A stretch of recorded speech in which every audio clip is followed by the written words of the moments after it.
La verdad que no sé si cada uno de nosotros tiene la misma impresión, pero cuando uno visita los evangelios, cuando uno revisa la palabra con detenimiento, algo que es llamativo es cuán diametralmente opuestos son los principios del reino de los cielos con relación a aquellos que rigen el mundo de hoy, o con relación a la cosmovisión que el mundo tiene de la vida.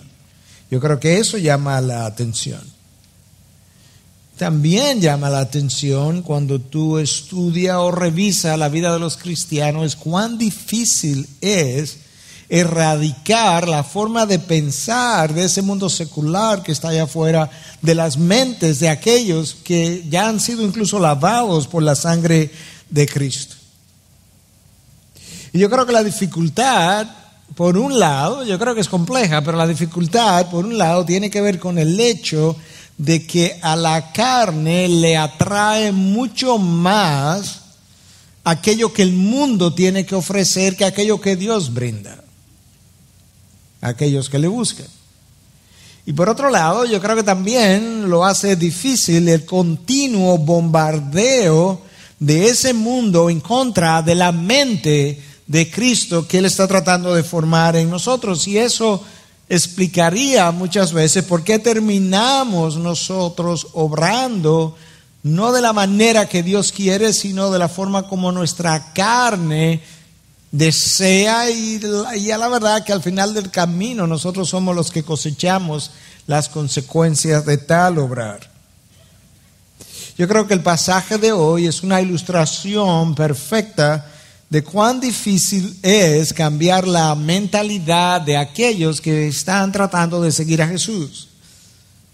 Y cuando tú miras a sus discípulos y los miras de cerca y te detiene a reflexionar en su forma de vivir caminando con el Maestro, es impresionante ver cuán similar eran sus formas de pensamiento con relación al resto de las multitudes que le seguían.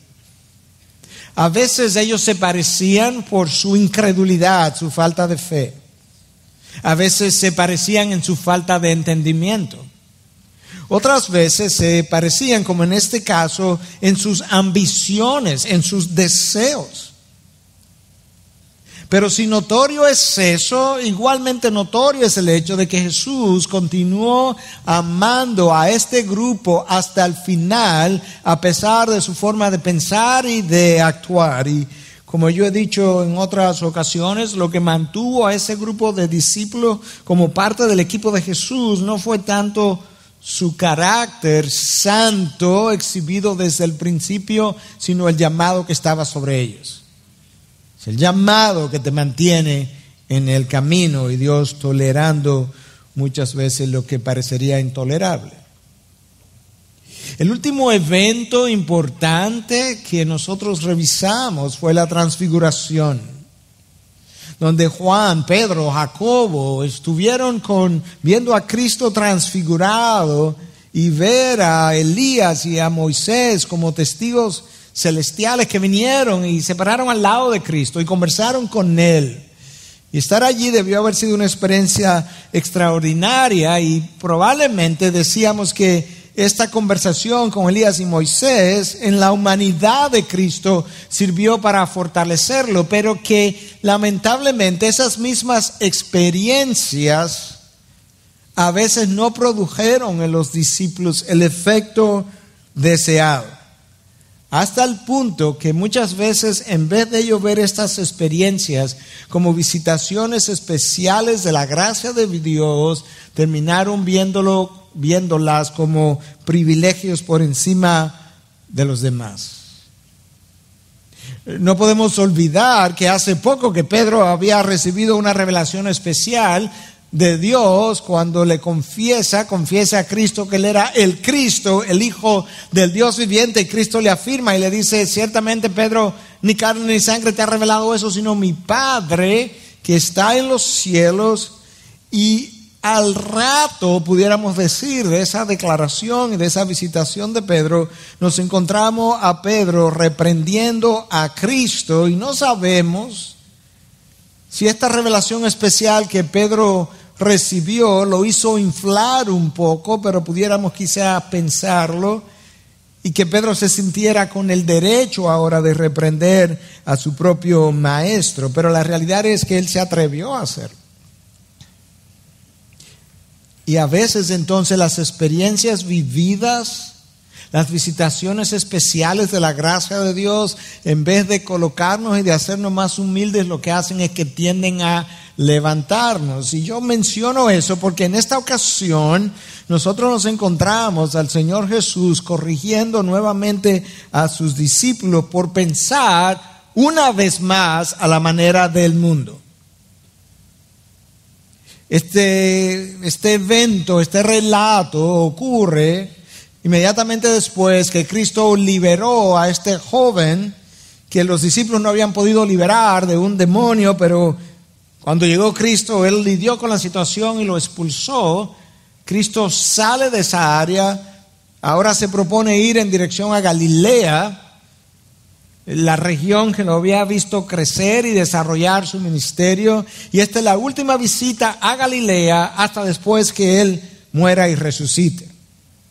Es como que Jesús estuviera despidiéndose de Galilea. Jesús va camino a Jerusalén, Él está pasando por Galilea, pero al pasar por Galilea, Él no quiere que los galileos se enteren de su paso.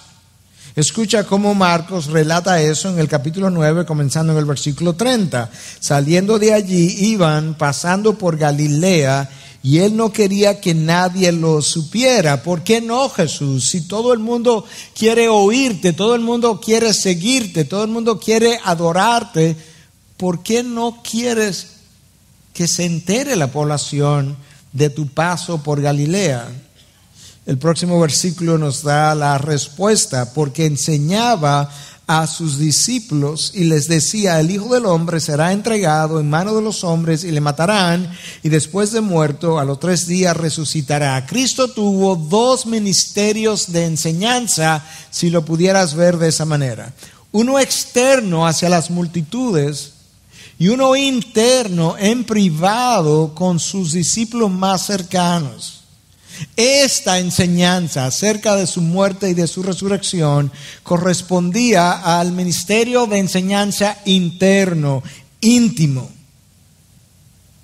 Jesús ya está cerrando su ministerio, ya él va camino a Jerusalén. Su mente y su itinerario están en dirección de Jerusalén, y en estos últimos meses Él se propone precisamente pasar algunas enseñanzas claves a sus discípulos que las multitudes no estaban preparadas para escuchar ni estaban destinadas a escucharlas en este momento.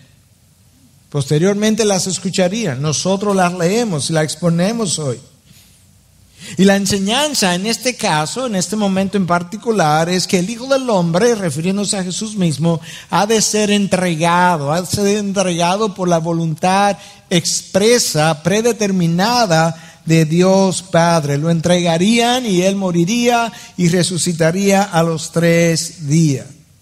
Algo que los discípulos no querían escuchar, algo que los discípulos no querían entender o no le hubiese convenido entender, y por eso permanecían en negación. Mucho de lo que nosotros entendemos cuando escuchamos a alguien depende de nuestras presuposiciones, y ellos tenían una gran cantidad de presuposiciones en torno al Mesías y en torno a lo que ese Mesías haría en favor de Israel. Escucha cómo Marcos nos informa lo que estaba pasando con ellos. Pero ellos no entendían lo que decía y tenían miedo de preguntarle. Lucas tiene una versión de este incidente, no contradictoria, pero arroja alguna otra luz. Y Lucas dice en 9:45, las palabras le estaban vedadas para que no las comprendieran. Y volvemos entonces a insistir: si Dios no levanta el velo del entendimiento de una persona, de ti y de mí, nosotros jamás entenderíamos nada de las enseñanzas espirituales, porque como la misma palabra enseña, tienen que ser discernidas espiritualmente. Y en este momento las palabras le estaban vedadas. Alguien pudiera preguntar, ¿por qué Dios vela estas enseñanzas en este momento? Y no sabemos por qué Él no lo revela, pero yo creo que tú puedes ver que si en este momento, a meses de la crucifixión, los discípulos hubiesen verdaderamente entendido lo que le iba a pasar al maestro, probablemente se hubiesen desalentado con mucho tiempo de anticipación, y era preferible que su desaliento ocurriera el viernes, el día que crucificaron a Jesús, y luego ser disipado o levantado 3 días después en domingo, y no que ellos tuvieran que pasar meses cabizbajos y pesados con una enseñanza que no podían comprender del todo. Quizás esa fue la razón. Pero lo cierto es que en este momento la enseñanza le estaba vedada para entendimiento, pero se la anunció, porque una de las cosas que el anuncio tenía que hacer es que cuando ocurrieran los eventos, ellos pudieran entender que esto no fue un accidente. Esto fue algo programado, planificado desde toda la eternidad para ocurrir en un momento dado. Eso los iba a ayudar. Pero cuando tú analizas qué es lo que Cristo enseña antes y después de cada una de las 3 veces que Él anunció su muerte y resurrección en Marcos, quizás la razón de la enseñanza de la cruz, entre otras, es que la cruz es el antídoto o el mejor antídoto en contra del sentido de importancia y de grandeza en el interior de aquellos discípulos y en el interior de muchos de nosotros que nos consideramos merecedores. Y Cristo entonces encuentra ocasiones especiales para dirigir estas enseñanzas como un misil que atraviesa su objetivo indicado, y el objetivo indicado en esta ocasión era el corazón mismo de sus discípulos. Aquí está la enseñanza de la cruz por segunda vez. Y tú podrás notar qué es lo próximo que Cristo enseña después que le enseña la cruz. De manera que esa es la razón por la que la estoy presentando, posiblemente como una enseñanza que se constituye en un antídoto en contra de ese sentido de importancia y de grandeza del ser humano. Escúchame, si la cruz no es el centro de nuestras vivencias, nosotros lo seremos. Si la cruz no es el centro de nuestras vivencias, nosotros lo seremos. Y en este momento, la cruz no era el centro de la vida de los apóstoles. Esa es la primera enseñanza con la que yo quiero que tú te vayas de este lugar. Si la cruz no es el centro de tu vivencia, tú y yo seremos ese centro. Ahora mismo los discípulos que no entienden la misión de Cristo, el centro de atención de sus vidas eran ellos mismos. Y eso es una tendencia humana con la que tú y yo tenemos que lidiar.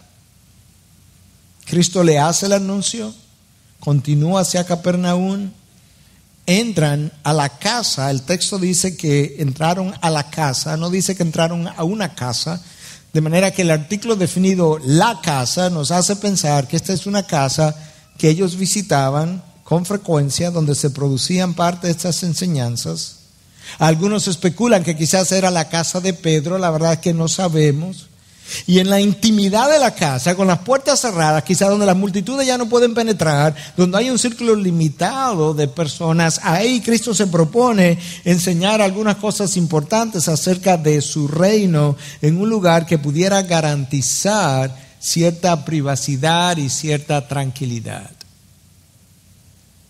Ellos vienen del monte de la transfiguración, bajan al valle, de ahí hacia Galilea. Finalmente llegan, Galilea es la provincia, llegan a Capernaum, uno de los pueblos de la provincia de Galilea, entran a la casa y ahí está Cristo enseñando. En el camino, del punto A al punto B, se ha producido una conversación y una discusión entre los discípulos, que aparentemente Cristo no escuchó, pero él sabía del run run en el camino. Y cuando entran a la casa y cierran las puertas, quizás ahí en la intimidad, Cristo le hace una pregunta, y cada vez que Cristo hacía una pregunta, era una pregunta diagnóstica. Una pregunta para dar a conocer, poner de manifiesto la condición espiritual del corazón de aquellos a quien él le estaba preguntando. Y esta pregunta parece completamente inofensiva. Me imagino a Cristo, quizás sentado ya en la casa, mirándolo así como en círculo. ¿Qué discutíais por el camino? Como quien no quiere las cosas. Cristo está esperando una respuesta para luego instruir. Pero en este caso no hay respuesta. Hay un silencio. Yo me imagino por qué era el silencio. Ellos sabían de lo que habían discutido. Tienen vergüenza, tienen temor. Marcos, que se asume era el secretario de Pedro cuando escribe este evangelio, nos da la película completa y nos deja ver algo más acerca de cuál era el motivo de la discusión. Tanto Marcos como Mateo y Lucas, los tres describen este evento. Y es interesante ver cómo Mateo y Lucas son un evangelio mucho más largo que Marcos. Sin embargo, cuando esos tres evangelistas relatan un evento, usualmente el evento que Marcos relata tiene más detalle y es más largo a pesar de ser un evangelio más corto. Entonces Marcos, que es quien nos da más detalle, nos dice en el versículo 34 que cuando Cristo hizo la pregunta de ¿qué discutían por el camino? Ellos guardaron silencio porque en el camino habían discutido entre sí quién de ellos era el mayor. ¿Y qué discutían por el camino? Aquí están los discípulos.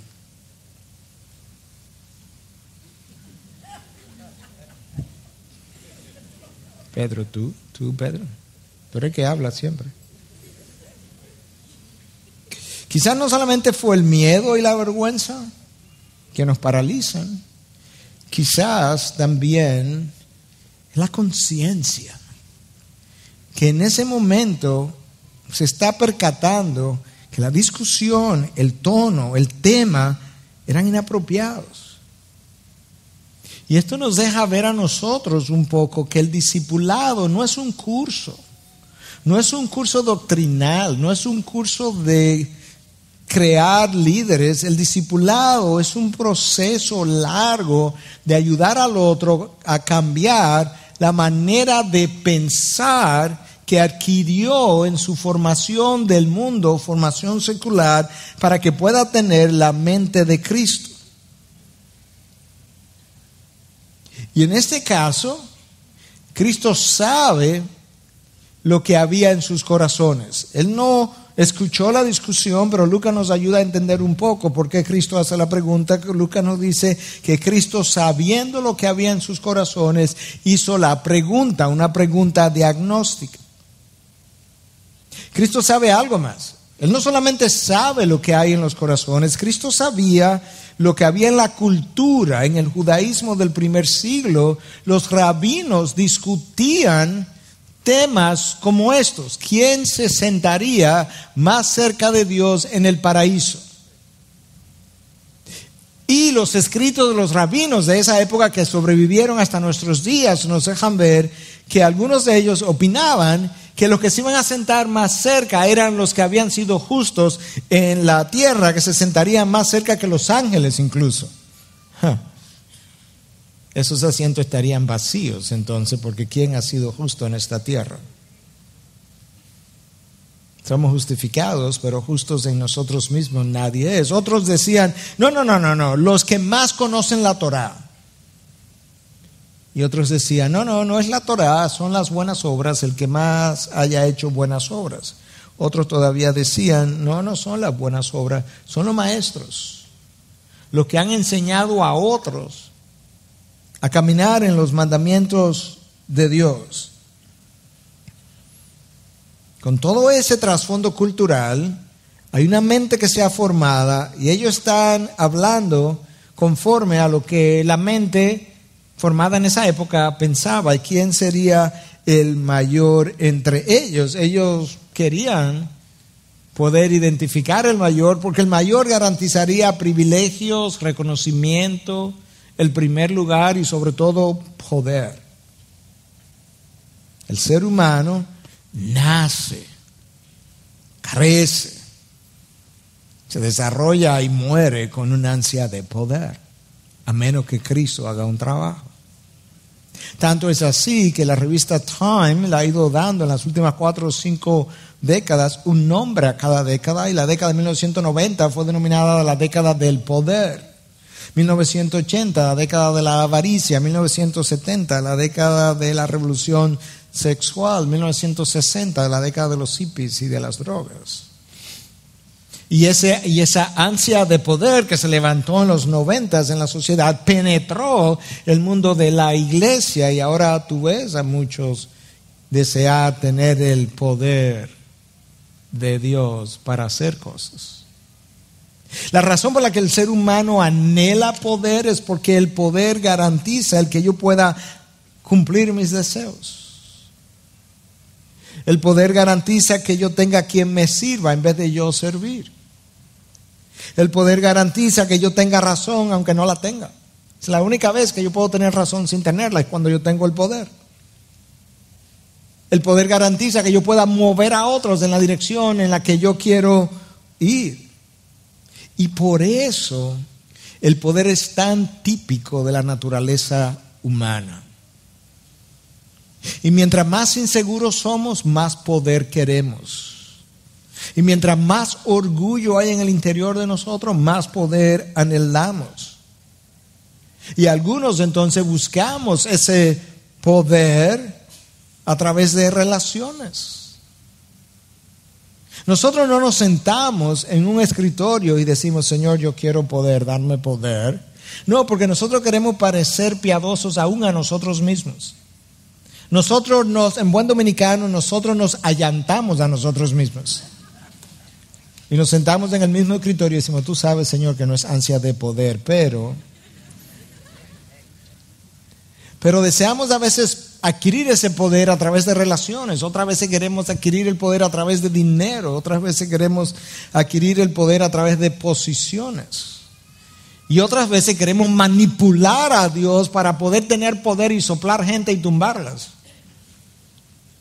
Pero eso está ahí. Y ahora los discípulos, con el mismo deseo, con la misma ansia, quieren saber quién era el mayor. En esta etapa de la formación del carácter de los discípulos, la cepa del poder está presente. Y Jesús está tratando de ayudarles a entender que frecuentemente lo que el mundo aprecia es lo que el reino de los cielos desprecia. Lo que el mundo aprecia es frecuentemente lo que el reino de los cielos desprecia. Escucha lo que Marcos dice que Cristo hizo cuando se percató de lo que estaba en el interior de sus corazones. Se sentó, llamó a los 12 y les dijo, si alguno desea ser el primero, será el último de todos y el servidor de todos. Imagínate que tú eres Juan, Jacobo, Pedro, sentado ahí con Cristo. Tú tienes la idea del judaísmo del primer siglo y de repente Cristo te dice que si tú quieres ser el primero, tú tienes que ser el último. Y que si tú quieres ser el primero, tú tienes que servirle a todos. Yo me imagino a algunos de ellos levantando las cejas como, bueno, oye ahora. Porque Jesús continuamente tenía paradojas que ellos no podían entender a la luz de lo como ellos estaban formados. El que quiere vivir tiene que perder su vida. Tiene que morir para vivir. ¿Y cómo es eso? El que quiere ser el último, quiere ser el primero, tiene que ser el último. Que los últimos serán los primeros. Cristo hace una pregunta, ellos no se atreven a responder porque ellos están valorando algo que ellos saben que Cristo no está valorando en este momento. Si hay una cualidad que el reino de los cielos valora, es la humildad. Por eso Cristo dijo: aprended de mí, de nadie más, de mí, que soy manso y humilde. La humildad quiere servir. La humildad quiere el último lugar. Si alguno desea ser el primero, será el último de todos y el servidor de todos. James Edwards, en su comentario acerca del Evangelio de Marcos, dice: Jesús no repudia exactamente la prominencia y la grandeza, sino que la redefine. El reto es ser grande en las cosas que a Dios le importan. Nada o nadie es más grande ante los ojos de Dios que el dar. Y ninguna vocación ofrece la oportunidad de dar más que el ser un siervo. Ninguna vocación ofrece mayor oportunidad para dar que ser un siervo. La palabra ahí traducida como siervo es diáconos. Y la palabra diácono en su sentido básico del griego implica servir mesas, como lo vemos en el libro de los Hechos capítulo 6. Pero una de las fuentes consultadas dice que uno de los significados más profundos de la palabra diáconos es tener la vocación o la devoción personal de servir en contraposición al servicio de un esclavo, de una persona contratada o de un sacerdote. En otras palabras, cuando pensamos en la palabra diácono o diaconía, nos estamos refiriendo a una devoción personal a través de la cual nosotros servimos a Dios, adoramos a Dios, honramos a Dios, glorificamos a Dios, más que el rendir un servicio por una paga que se nos ha otorgado. Esa es la idea. Si hay algo que Cristo enfatiza, si hay algo que Cristo enseña de manera recurrente a sus discípulos por 3 años, es la idea del servicio y la humildad. Ambas representadas aún en las últimas horas en el aposento alto antes de él ir a la cruz. Escucha, en ese aposento alto, la misma enseñanza con otras palabras de parte del maestro al mismo grupo. Escucha ahora en Lucas 22-27, al final ya del ministerio, habiendo llegado a Jerusalén, a horas de ser crucificado, en Lucas 22-27, leemos: porque, ¿cuál es mayor? ¿El que se sienta a la mesa o el que sirve? ¿No lo es el que se sienta a la mesa? Sin embargo, entre vosotros yo soy como el que sirve. Él se está refiriendo al lavado de los pies. ¿Cuál es mayor en una casa? ¿Cuál es el mayor? ¿El que sirve o el que está sentado a la mesa? Obviamente es el que está sentado a la mesa. Pues miren qué curioso, entre nosotros yo soy el mayor, ustedes están sentados a la mesa y yo estoy lavando pies. Esa es la mentalidad del reino de los cielos. Esa es la mentalidad de aquel que conoce a Cristo. Esa es la forma invertida de ver la vida desde la perspectiva de Cristo. Esa es la mente de Cristo. Lamentablemente, la carne es enferma con el primer lugar. Y quizás nosotros no estamos pensando de esa misma manera, pero mira lo que el comentario de Philip Ryken, el presidente actual de Wheaton College, en su comentario de Lucas, pero acerca de este pasaje. Dice que nosotros expresamos la misma debilidad que los discípulos expresaron, pero con otras ideas. Y decimos: mi iglesia es mejor que tu iglesia. Mi adoración es mejor que la tuya. Mi ministerio es más importante que el tuyo. Mi forma de vivir la vida cristiana o de educar a mis hijos o de testificar de Cristo es mejor que la tuya. Philip Graham agrega, o Graham Ryken, a veces, escucha esto con detenimiento, reflexiona, a veces tratamos de ganar ventaja al mostrarnos más quebrantados por nuestros pecados o más sacrificados al dar que otros. Cualquier cosa con tal de probar nuestra propia grandeza espiritual. Wow. Más quebrantados, más sacrificados que otros. Cualquier cosa con tal de probar nuestra propia grandeza espiritual. Y por tanto, no nos gusta servir. Y no nos gusta servir, pudiéramos decir, bueno, es que nuestro orgullo, sí, eso es verdad. Pero yo creo que si lo dejamos ahí seríamos simplistas. No es simplemente nuestro orgullo,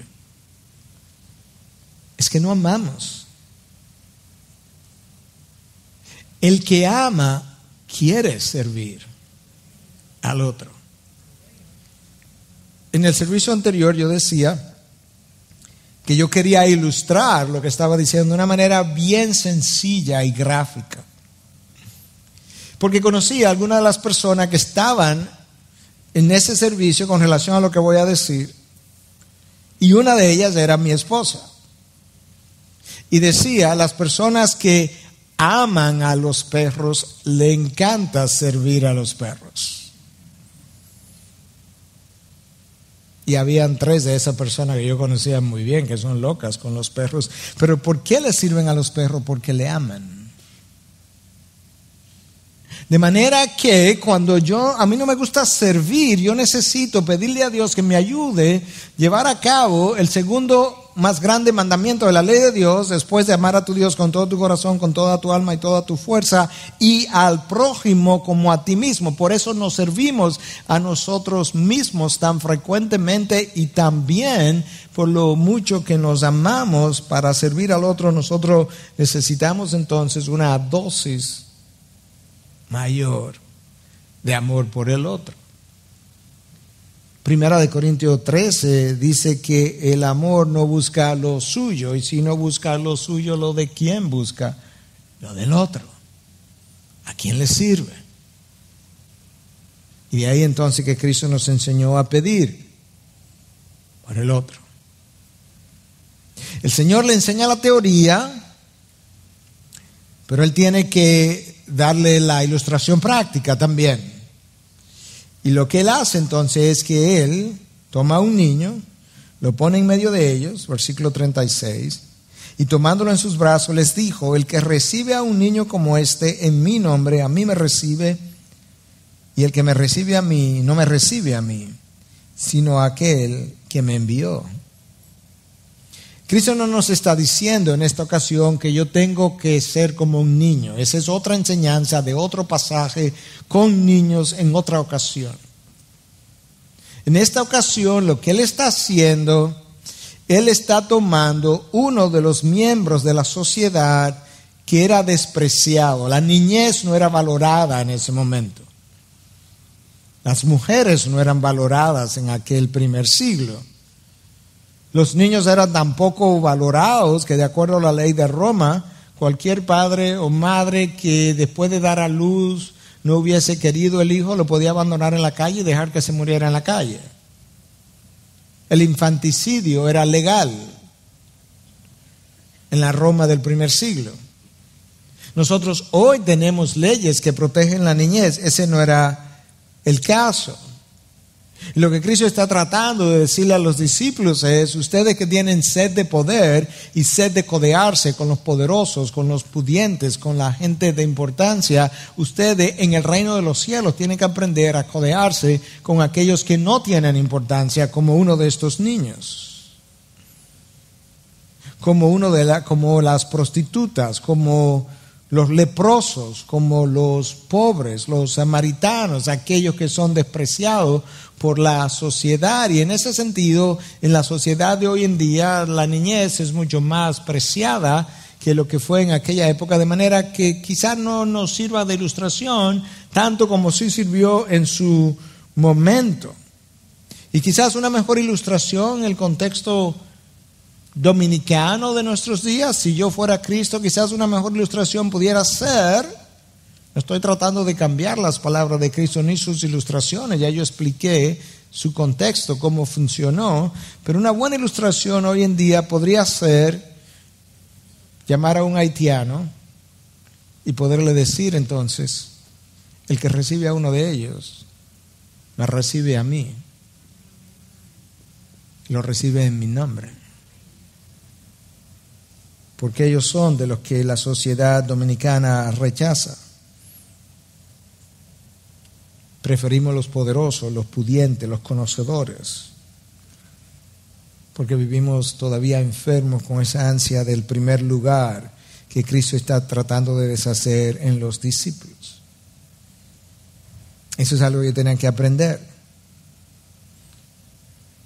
Y entonces la segunda enseñanza que yo quiero que tú te lleves a tu casa hoy en día es que si la cruz es bien entendida, como Cristo está tratando de que ellos lo hagan, entonces la cruz no nos deja espacio para ninguna sed de poder, ni para deseo de prominencia, ni para la búsqueda de los primeros lugares, ni para ser reconocidos, ni para sentirnos superior a los demás cuando tenemos un grado o un nivel de gracia experimentado superior a otro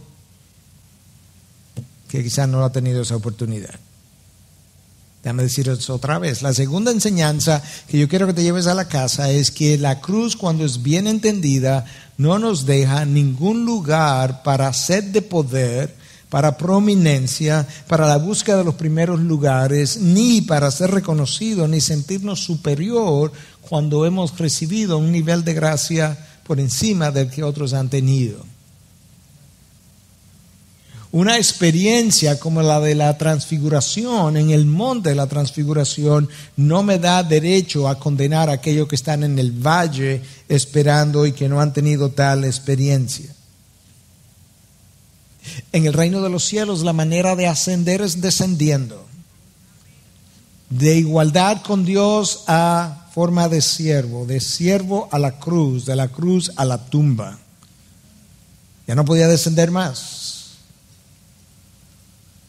Y 3 días después, de la tumba a la gloria.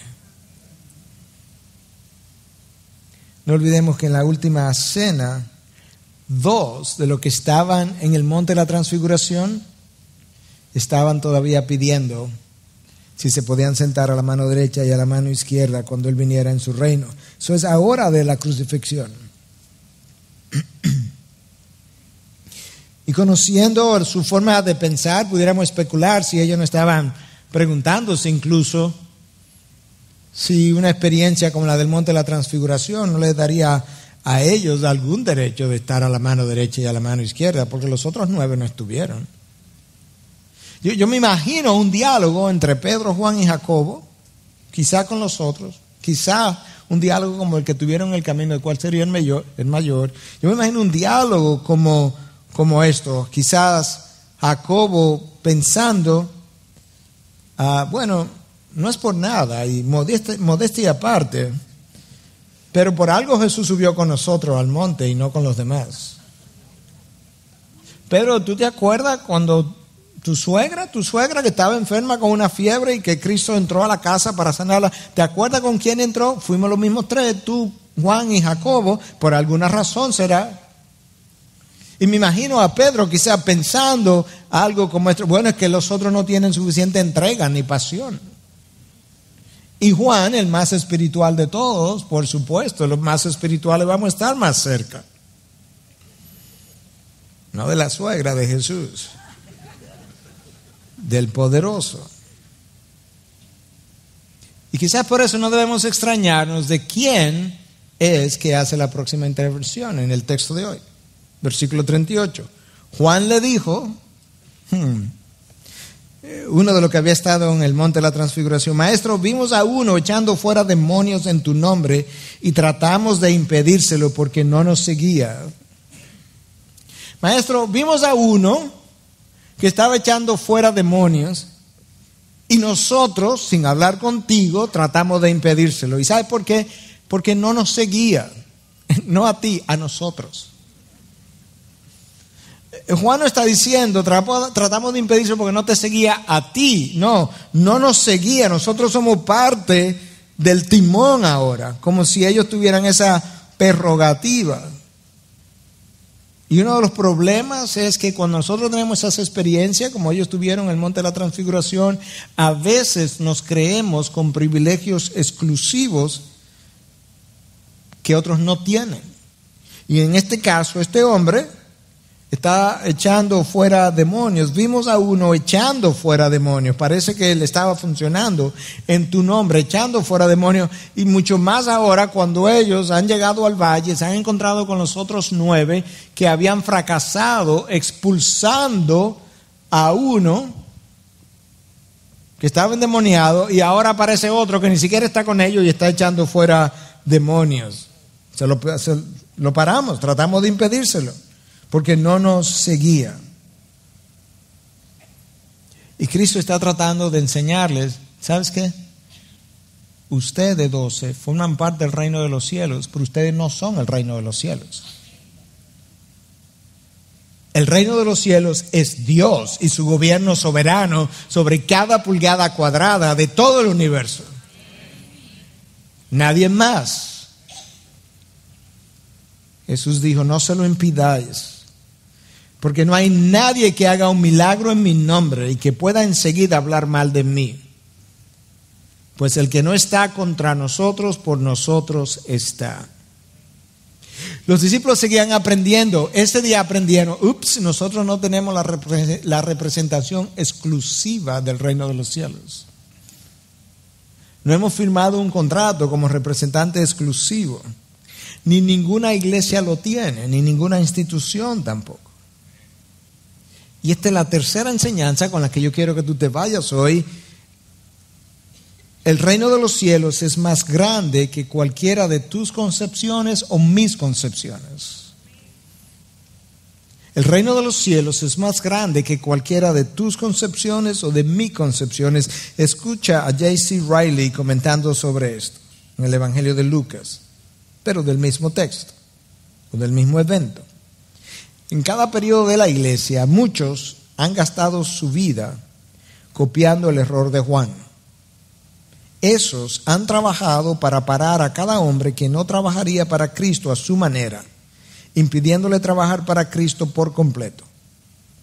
Esos se han imaginado en su forma orgullosa de ser que nadie puede ser un soldado de Cristo a menos que lleve su mismo uniforme y que luche en su batallón. Olvidamos que ninguna iglesia tiene el monopolio absoluto sobre la sabiduría y que personas pueden estar en lo correcto en las cosas importantes sin estar de acuerdo con nosotros. De verdad. Yes. Sí. Debiéramos estar agradecidos. Escucha esta parte es vital. Debiéramos estar agradecidos si otros se oponen al pecado, predican el evangelio y si el reino de Satanás está siendo derribado, aunque el trabajo no esté siendo hecho de la manera como nos gusta a nosotros. Por encima de todo debiéramos alabar a Dios si las almas se están convirtiendo y si Cristo está siendo magnificado, independientemente de quién sea el predicador y de la iglesia a la que pertenezca. Ese es el entendimiento que ellos no tenían, pero que necesitaban alcanzar. Ellos necesitaban entender que el reino de Dios o el trabajo de Dios en la tierra no lo hace una sola institución, con una sola forma de trabajar, con una sola filosofía de ministerio, hecho por un solo hombre, en un solo lugar, en un solo tiempo, en una sola región, con un solo estilo de música, con una sola forma de predicación, siempre con los mismos dones y los mismos talentos y siempre con la misma estrategia. No. El reino de Dios corresponde a la multiforme sabiduría de nuestro Dios. Cuando nosotros no lo vemos así, estamos padeciendo de miopía espiritual. Y honestamente, hermanos, no ha habido un solo discípulo de Jesús que en algún momento no haya sufrido o esté sufriendo de miopía espiritual. Porque el único que lo ve todo multiforme es nuestro Dios. y no nosotros. De ahí la necesidad de desarrollar mucho más humildad. Los discípulos estaban viendo a este que estaba echando fuera demonios como su enemigo, cuando en realidad ese no era su enemigo. Escúchame, el otro que es cristiano, si verdaderamente es cristiano, él no es tu enemigo. Nosotros tenemos un solo enemigo y se llama Satanás. No tenemos otro. Y por tanto, tú y yo tenemos que formar una coalición santa en contra del único enemigo de los hijos de Dios, en diferentes terrenos, para hacerle frente en diferentes ocasiones y con diferentes armas y metodologías. Eso es parte de la multiforme sabiduría de Dios.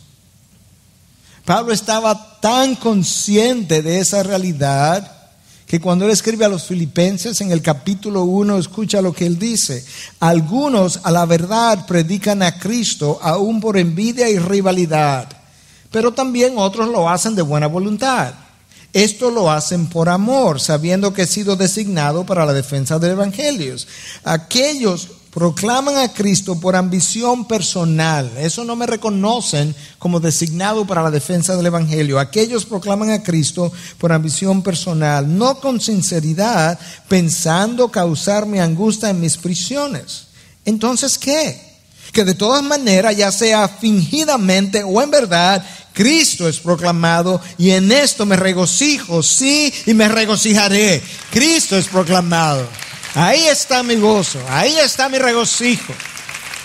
No se trata de mí, de mi iglesia, de esta parte del reino de los cielos. Se trata del amo del rey de los cielos, Cristo. Cristo le dice a los discípulos, y cierra esta primera parte de la enseñanza, aunque él continúa enseñando y seguiremos el próximo domingo, pero él cierra esta parte diciendo: porque cualquiera que os dé de beber un vaso de agua,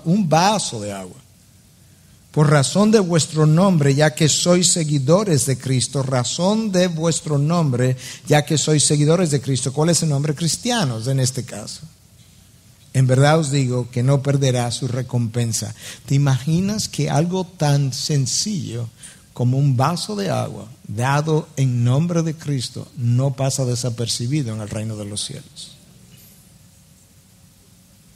¿Te das cuenta de la importancia de tu servicio independientemente de su tamaño?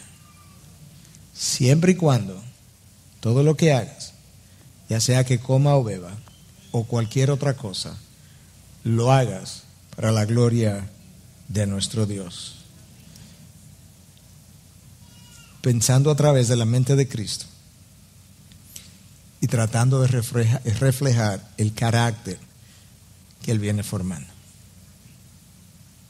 La dificultad mayor que yo encuentro en la medida en que me relaciono con cristianos es la falta de la formación de esa mente de Cristo, que Cristo estuvo luchando por formar en sus discípulos. Porque los valores del mundo yacen diametralmente opuestos a los valores del reino. Y hasta que esa mente no sea transformada, Cristo no podrá ser exaltado, de tal manera que tú y yo no nos exaltemos en nada que no sea su persona y su nombre.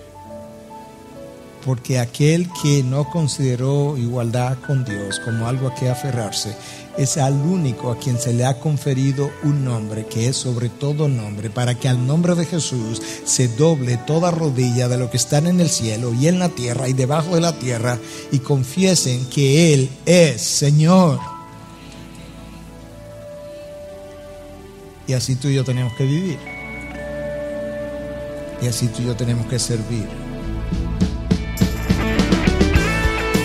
Integridad y Sabiduría es una producción que llega hasta ustedes gracias a los aportes de individuos y empresas comprometidos con la defensa de la fe. Para más información, preguntas y comentarios, visite nuestra página de internet www.integridadysabiduría.org. En esta página encontrará información sobre la producción de este y otros recursos que ponemos a su disposición, como también las formas en las que usted puede contribuir con la producción de programas como estos. Les invitamos nuevamente a visitar nuestra página de internet www.integridadysabiduría.org. Será hasta la próxima, cuando nos reencontremos con Integridad y Sabiduría.